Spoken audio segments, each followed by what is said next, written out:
우리가 위대하다고 생각하는 과학적 발견들, 그 이면에는 사실 아주 치열한 생존 게임이 숨어 있다는 사실 알고 계셨나요? 오늘은 과학 연구 자금이 실제로 어떻게 움직이는지, 그리고 연구자들이 이 시스템 안에서 살아남기 위해 어떤 놀라운 전략들을 사용하는지 그 현실을 깊숙이 들여다보겠습니다. 자, 그럼 이 질문부터 한번 던져볼까요? 획기적인 과학 연구는 과연 어떻게 돈을 구하는 걸까요? 답이 생각보다 훨씬 복잡하고 또 아주 흥미롭거든요. 옛날에는 어땠을까요? 그때는 대학들이 꽤 안정적으로 예산을 지원받았기 때문에 연구 환경도 예측이 가능했죠. 하지만 지금은 완전히 180도 다른 세상입니다.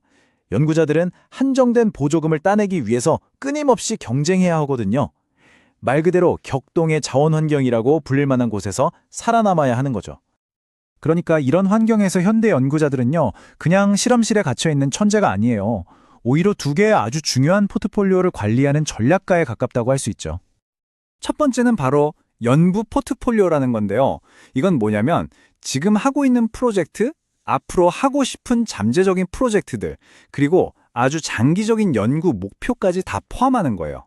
한마디로 그 과학자의 큰 그림, 빅 픽처라고 할 수 있겠죠.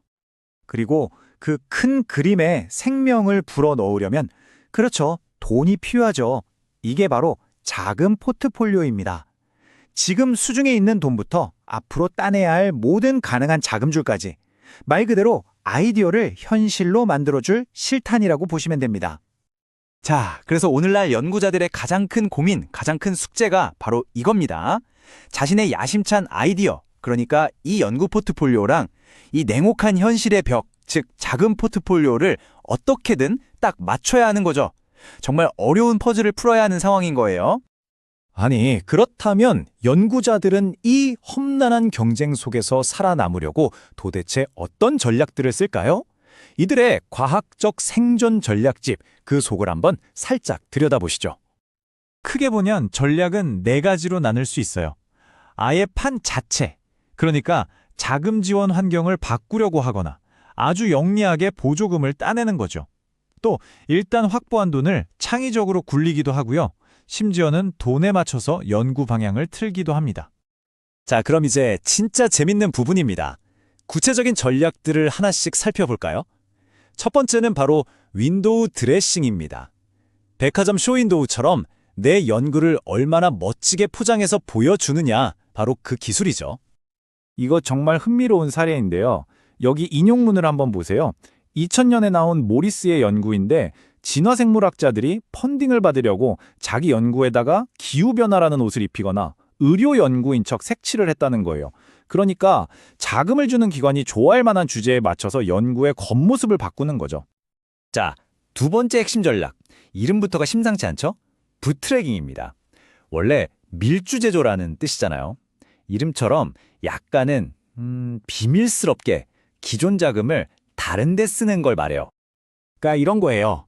A라는 프로젝트 하라고 받은 돈을 몰래 빼서, 아직은 너무 초기 단계라 위험 부담이 커서 정식으로 펀딩 받기는 힘든 B라는 아이디어에 쓰는 거죠. 덕분에 공식적으로는 아직 지원 불가 딱지가 붙을 만한 아주 새로운 연구에 시동을 걸 수 있게 되는 겁니다. 물론 전략이 이게 다가 아닙니다. 예를 들면 기업들한테 간단한 분석 서비스 같은 걸 해주고 연구비를 버는 서비스 판매도 있고요. 또 비싼 장비가 필요하면 그 장비가 있는 동료랑 같이 연구하고 논문의 공동저자로 이름을 올려주는 걸로 비용을 지불하기도 하죠. 그리고 어쩌면 가장 마음 아픈 전략일 수도 있는데, 아무리 유망해 보여도 요즘 돈이 안 되는 분야다 싶으면 그냥 과감하게 그 연구를 접어버리는 겁니다. 자, 그런데 말이죠. 이렇게 살아남기 위한 전략들이 과학계 전체로 보면 어떤 영향을 미칠까요? 이 치열한 생존 게임에는 어떤 숨겨진 대가가 따르는 걸까요? 그 결과는 결코 가볍게 볼 수 없습니다. 연구자들은 실패할까봐 점점 더 안전한 연구만 하려고 해요. 그러다 보니 독창적이지만 좀 낯선 아이디어들은 외면당하기 일쑤죠. 결국엔 연구 분야 전체가 다양성을 잃고 비슷비슷해지는 동질화가 일어나고요. 또 당장 돈이 되는 응용 연구에만 몰리다 보니까 인류 지식의 뿌리가 되는 기초과학이 소홀해질 위험도 커집니다. 결국 이 문장 하나로 요약됩니다. 자원이 부족해지면 연구 그 자체가 격화된다는 것. 이 표를 보시면 더 와닿을 거예요. 돈이 없으니까 실험 횟수를 줄여요. 그럼 데이터가 부실해지겠죠.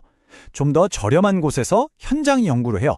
그럼 연구 결과의 중요성이 떨어질 수도 있고요. 인터뷰 대상자 수를 줄이거나 역사 연구를 할 때 참고하는 자료 실수를 줄이는 것처럼 연구의 깊이와 신뢰도 자체가 전반적으로 떨어질 수밖에 없는 거죠. 그렇다면 이런 상황에서 정말로 세상을 바꿀지도 모르는 그런 획기적이고 비주류적인 아이디어들은 대체 어떻게 되는 걸까요? 자, 이제 마지막 질문에 거의 다 왔습니다. 현재 이 시스템은 과연 위대한 아이디어에 돈을 대주는 걸까요? 아니면 그저 연구자들의 생존에 돈을 대주는 걸까요? 결국 오늘날의 시스템은요, 어쩌면 최고의 아이디어 그 자체보다는 우리가 앞에서 봤던 여러 생존 전략들을 아주 능숙하게 구사해서 자기 연구를 위한 보호된 공간을 성공적으로 만들어내는 사람에게 보상을 해주는 건지도 모릅니다. 오늘의 이야기를 마무리하면서 이 질문을 여러분께 던지고 싶습니다. 만약 과학이 하나의 생존 게임이 되어버렸다면 우리는 과연 최고의 아이디어에 투자하고 있는 걸까요? 아니면 그저 이 게임에서 이기는 법을 아는 최고의 선수에게 투자하고 있는 걸까요?